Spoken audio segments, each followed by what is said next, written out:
Insiden pergaduhan membabitkan sekumpulan gadis dan seorang pemandu teksi yang menjadi viral di laman sosial semakin hangat apabila pemandu teksi terbabit yang dikenali sebagai Azmi Mat Mokhtar, 54 tahun, mendakwa dia diserang terlebih dulu dan terpaksa mempertahankan diri. Ada sebuah kenderaan Myvi lah yang saya tahu memandu secara terkumpul gapah, ingin memotong belah kanan. Motong saya walaupun dalam keadaan sesak masuk tanpa memberi isyarat apa, terus masuk dan melanggar kenderaan saya. Bila melanggar kenderaan saya pun dia pun lari, saya pun membunyikan horn suruh berhenti. Saya pun terus rapat lebih kurang jarak dia lebih kurang 100 meter daripada tempat kejadian, berhenti di petrol station. Saya pun mengimpit dia sebelah kiri dia, mengarahkan dia berhenti. Tujuan saya tu adalah untuk memberitahu kenapa langgar tak berhenti, kan. Tapi dengan cara dia buka tingkap, dengan cara provokasi dia, dengan cara tangan dia ulur-ulur empat-empat dia dah naik syekh.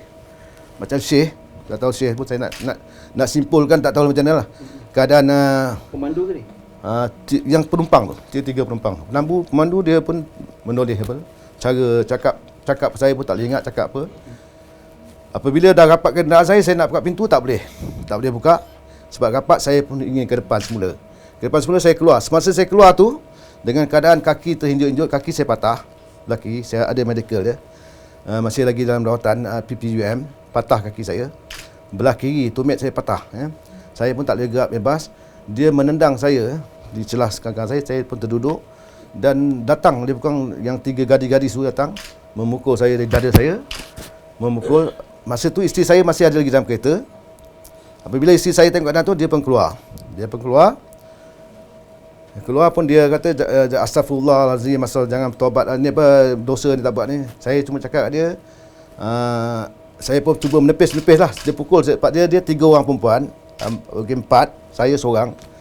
Dan keadaan tu, lepas tu dia cakap macam-macam lah. Saya pun diam cakap tu, menepis. Saya pun cubalah mengambil video saya, tapi saya pun video tak on pun, saya acah je. Saya tak on pun, saya tak tahu kan.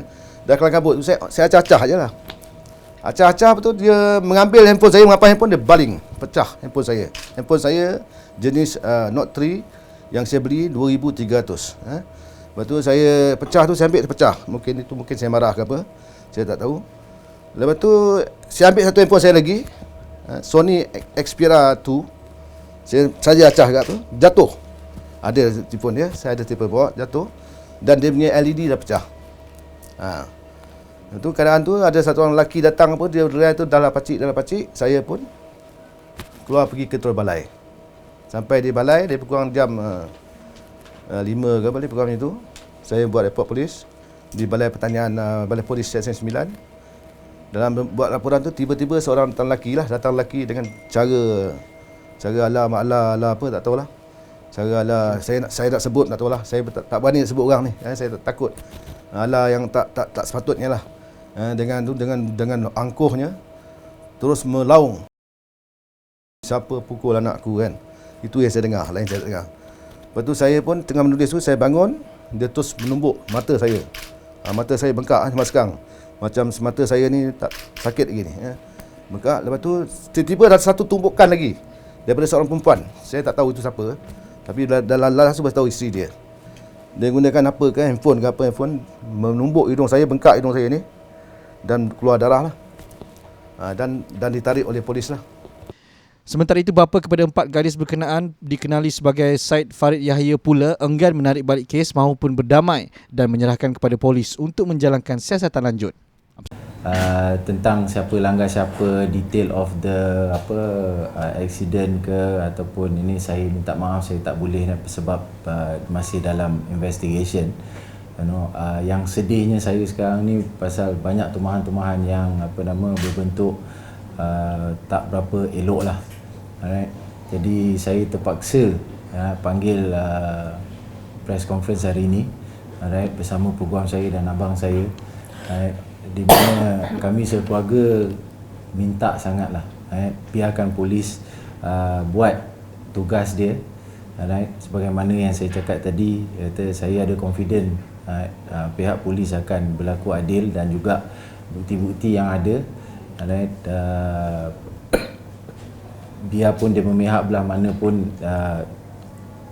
saya rasa setakat tu pun dah cukup lah. Press conference ni lagi satu adalah kerana saya dapati pihak-pihak tertentu cuba nak orang kata menakut-nakutkan kami di dalam Facebook. Alright, jadi itu satu gangguan. Alright, saya anak perempuan 5 orang. Alright, syukur alhamdulillah. Alright, tapi kalau katalah ada apa-apa terjadi, dia orang perempuan. Alright, saya seorang lelaki. Alright, so saya harap rakyat jelata Malaysia fahamlah, alright, bagaimana rasanya seorang ayah apabila anak dipukul. Alright, kalau saya boleh orang kata tarik balik apa yang berlaku di balai, saya akan tarik balik apa yang berlaku di balai. Tapi sebagai seorang ayah, 3 orang anak saya dipukul, bila saya nampak muka dia orang bercala apa semua, so orang kata yang berlaku dah berlaku. Alright, kalau dia orang nak berdamai apa semua, pasal benda ni dalam tangan polis. Alright, kes ni kes jenayah, bukan saya yang menentukan. Saya tak boleh nak tarik, melainkan pihak polis sendiri yang bagi tahu saya, dan baru saya boleh fikirlah. Alright, tapi setakat ni saya bukan polis, dan juga kes ni kes jenayah. Lain kalau kes civil, saya bolehlah nak tarik balik, kan. So charge tu kepada dua-dua belah pihak. Saya pun tak tahu sama ada charge kepada dua pihak ataupun satu, kan. Jadi saya tak boleh nak katalah pada masa ni. Lagi satu saya nak tambah kalau video yang sedang viral sekarang ni, yang anda sedang lihat di internet sekarang ni, banyak edit banyak telah diedit. So jalan cerita tu kita tak tahu daripada awal macam mana, melainkan daripada keterangan saksi-saksi yang ada pada hari itu. Itu yang paling kredibel lah, yang kukuh. Kalau nak berdasarkan setakat video yang viral tu, yang telah dipotong setengah jalan, kan? So saya harap anda semua tidak buat conclusion berdasarkan video tu lah. Itu yang maksud tuan apa ni cakap tadi. Biar pihak polis habiskan siasatan ni berdasarkan keterangan dari saksi-saksi. Itu yang lebih boleh dipercayai.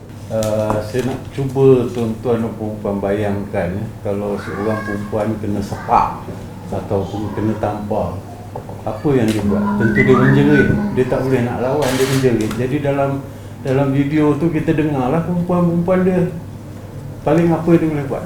Dia boleh menjerit, dia boleh maki, dia boleh hamun, itu aja. Takkan dia nak lawan balik. Tangan itu pun pasal macam mana, kan? Jadi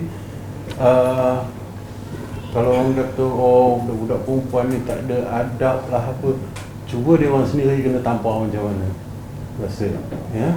Lillahi ta'ala, dengan nama Allahu Akbar, lillahi ta'ala, dia pukul saya dulu. Dengan kalimah la ilaha illallah. Dengan kalimah la ilaha ta'ala, dia pukul saya, tendang saya, dan saya terduduk dan datang ramai serbu. Yang mana satu pukul saya tak ingat. Tapi dia pukul saya pun terasa tertunduk, datang ramai tu pukul dada saya. Saya takut, isteri saya tengok takut dia pukul dada, jantung ke apa, takut. Dia pun keluar, dia cakap lah. Marah memang marah lah. Sebab apa? Sebab dia tak berhenti. Marah. Kalau orang lain pun dapat kereta kenderaan pun dia akan marah juga. Dengan keadaan perempuan gadis-gadis ni, saya cuma cakap kamu tak ada agama itu. Tak ada agama ke? Tak ada agama. Semua hormat tu. Tak ada agama ke? Saya cakap itu je. Betul. Saya dah sebut lagi. Tapi saya mungkin tersebut ada perkara-perkara yang tak baik lagi lah, kan. Itu saya sebut. Mungkin marah. Cikgu tak pukul dia. Saya pukul itu saya tak tahu. Tapi dalam masa dia pukul saya tu, saya ada menepis apa tu?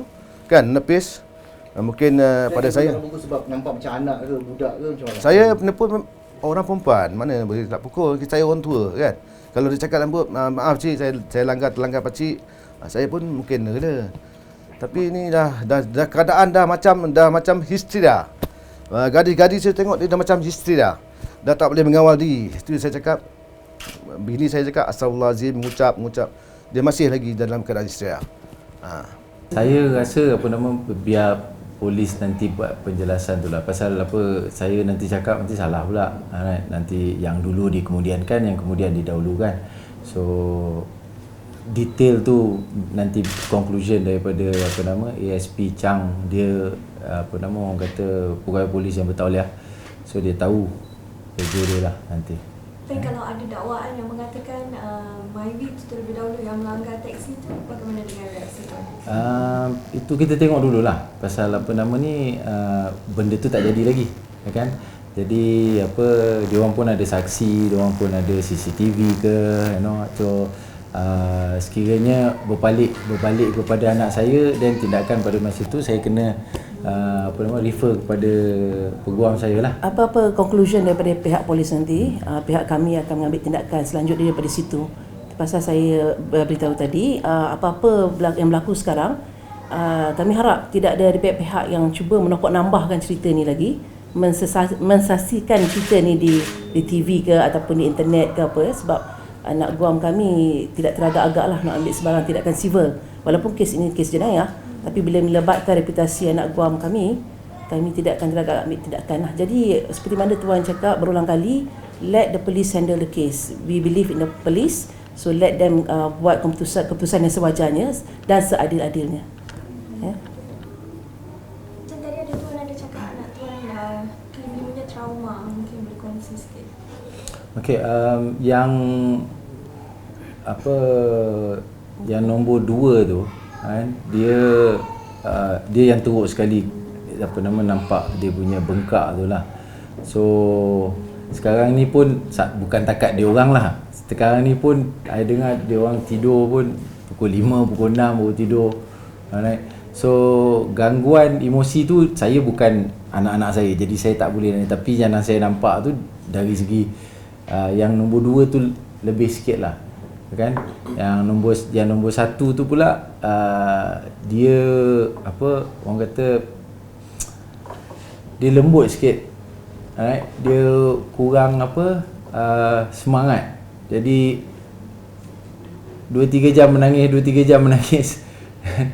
So pasal for her, dia punya reputasi is very not to say yang lain tidak, tapi pasal dia yang dewasa sekali, dia yang nombor 1 kan. Mungkin dia rasa dia tak cukup jaga adik-adik dia ke pada masa tu ke, and they have not been going to work, and those who study have not pergi sekolah, so saya ada seorang yang sekolah, seorang lagi baru mula kerja.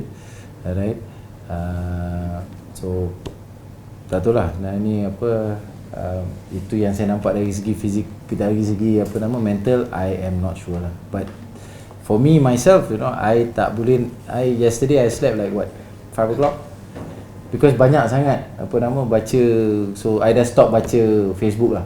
Right? So tak cuma ada yang nak kencing kat kepala saya, kan. Jadi saya pun duduk di tempat yang baru, saya tak boleh nak bagi tahu dekat mana lah, dia orang kena cari sendirilah tempat baru. Jadi rumah pun tak banyak orang masuk lagi dekat situ. So saya rasa kalau saya kena kencing di kepala, saya rasa malu juga, kan. So benda-benda yang macam gitu. Jadi ada yang post, aku tahu kau duduk di mana, right? Macam ugutan yang indirect lah, tak adalah yang direct. Saya tak nak lah tambah, kan. Yang semua yang indirect lah, kan. So yang direct kata aku akan bunuh kau ke apa semua tu tak adalah, right? Kalau ada tentu saya tu memang tak ada, right? Belum lagi kot, right? So tapi saya minta lah, kan, biar polis buat kerja dia, kan. Lepas tu dan kita tahulah siapa yang benar, siapa yang salah, kan.